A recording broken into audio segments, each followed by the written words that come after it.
Anh em thì hôm nay thì IFF vừa đánh vừa hát một bài ca khúc bài dân cho đây thì hát cùng với anh nha. Đông thui nha. Bây giờ thì mình chuẩn bị hát nhá, anh em lắng nghe nhá.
Hai đứa là IFF to la.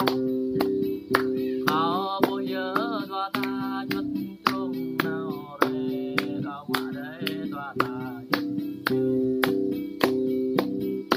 thì tòa bộ sang nắm lưng dòng thì tòa bộ sang nắm chào để dòng là chế loa để dòng là chế mình ta nên lên lại ở phố hoa ta lên ta chia nhau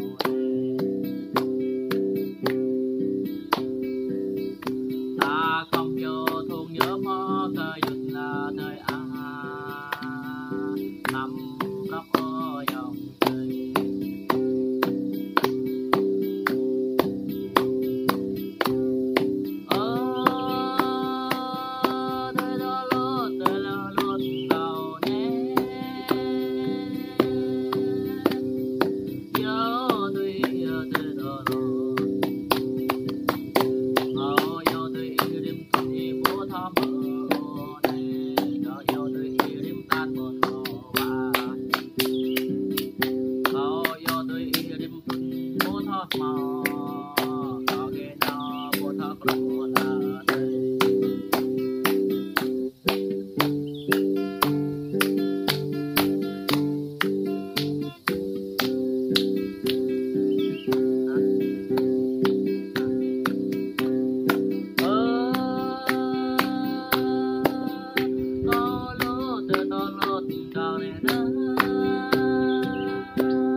online. Hôm nay thì Ipep hát là bài dân ca trở ra thì vừa đánh như vừa hát thì nhưng mà Ipep thì hát bài trở ra thì không trốn nha anh em biết đấy cái kênh này thì Comment like để đăng ký kênh nha mọi người nha, bye. Sao mình mọi người ba mọi nhé.